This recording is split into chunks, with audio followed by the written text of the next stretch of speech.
Cette vidéo est sponsorisée par CopyTransCat, l'application qui vous permet de transférer le contenu de votre iDevice vers votre ordinateur.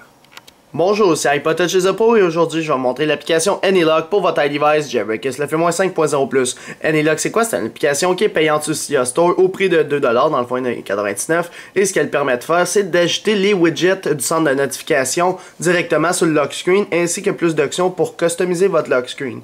Alors, vous pouvez pas juste ajouter des widgets du centre de notification, vous avez aussi la possibilité d'ajouter dans le fond, les icônes des applications pour les exécuter directement depuis votre Springboard. Alors, c'est comme un mélange de Dashboard X avec de nouvelles fonctions pour votre lock screen. Alors, on va aller voir ça. Ce que vous devez faire, c'est l'acheter, installer, confirmer. Une fois que c'est installé, il y aura une icône sur Springboard de votre appareil qui s'appelle Lock en bas à droite ici. Une fois qu'on appelle dessus, vous avez la possibilité d'ajouter des widgets. On va aller voir ça ensemble. Alors, premièrement, vous devez savoir que vous avez trois modes en haut. Le Delete Mode, le Add et le Save. Premièrement, le Delete, tout devient rouge, puis c'est pour supprimer des petits widgets. Admettons, je veux supprimer celui-là. Le Add, lui, c'est pour ajouter des widgets. Par exemple, je veux ajouter un widget, ou un Notification Board, ou une application. Alors, par exemple, je vais ajouter Chrome, comme j'ai ajouté tantôt, et j'ai juste à le bouger. Ben là, c'est parce qu'il faut faire Save avant, parce qu'il faut enlever le Delete Mode, il faut appuyer dessus. Alors, on fait Add. Chrome, et on le bouge où qu'on veut, parce que ça c'est comme le lock screen, vous les mettez où que vous voulez exactement. Là, mettons, je vais le mettre ici, j'ai la possibilité. Alors là, j'ai mis un widget, quand je suis allé ici dans widget, j'ai tous mes widgets du centre de notification. Là, mettons, je rajoute Wiki Background Pro pour le fun, mais là j'ai plus de place, fait qu'on va l'enlever. Fait que là, j'ai le Weather Notification pour la météo. Par la suite, j'ai NC Settings. Par la suite, j'ai l'application Chrome. J'ai l'application Calendar puis Cydia. Une fois que c'est fait, faites Save en haut à droite.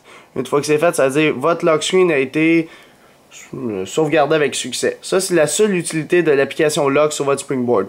Par la suite, quand vous allez dans les réglages, vous avez aussi AnyLock. Vous devez le mettre à On, premièrement, Enable. Deuxièmement, vous avez d'autres options, comme, admettons, pour déverrouiller, vous pouvez double taper ou swiper d'une autre façon. Moi, je les ai mis à off parce que j'aimais la façon traditionnelle. Ici, pour les icônes, alors si vous avez mis des applications, vous devez mettre ça à On pour qu'on double tape dessus pour qu'ils s'ouvrent. Sinon, vous pouvez swiper. Mais moi, personnellement, j'aime mieux double taper. Puis par la suite, vous pouvez changer un petit peu comment c'est fait dans les items, là. Admettons le lock bar, la date et l'heure, et le Notification Board. Pour les affaires d'application, tu peux faire une grille de 4x5, mais ça, on s'en fout, on va le laisser de même par défaut. Une fois que c'est fait, vous pouvez respring votre iDevice, ou sinon, c'est pas obligé. Alors, si je le rallume, ça va me dire un petit pop-up ici, et voilà, on voit que au lieu de mon heure en haut, c'est rendu que j'ai la météo. Alors, on peut même interagir dans l'application météo, comme Dashboard X. Par la suite, NC Settings ici, puis j'ai mon Chrome, calendrier, puis Cydia. Admettons, je double tape sur Chrome, il va m'ouvrir Chrome directement. Dès que je vais le fermer, il va regarder si j'ai un mot de passe. Si j'ai pas de mot de passe, il va déverrouiller automatiquement mon appareil.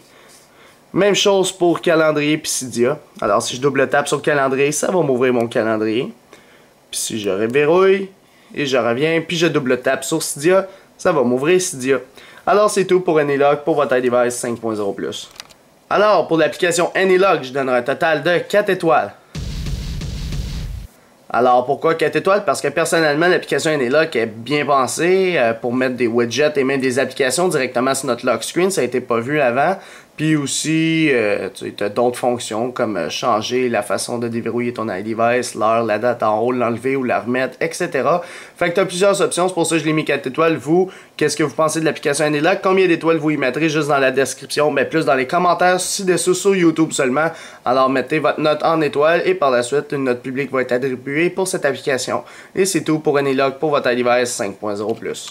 En passant, j'ai oublié de dire que l'application AnyLock, genre des fois elle bug, des fois elle bug pas. Elle a eu beaucoup de bugs dans ses premières versions, là, surtout la 1.0 jusqu'à la 1.2. À partir de la 1.3, ça a été corrigé, les respring loops. Ça veut dire que ça faisait juste des respring puis t'étais obligé de le supprimer de Cydia. Fait que là, ça s'en vient de moins en moins buggant par monsieur Gilles Benmoche, qui est le nom du développeur. Fait que c'est tout pour ça. Veuillez vous abonner à ma chaîne YouTube en cliquant sur s'abonner, me suivre sur Twitter et aimer la page Facebook, la vidéo d'Alex. Merci beaucoup, au revoir.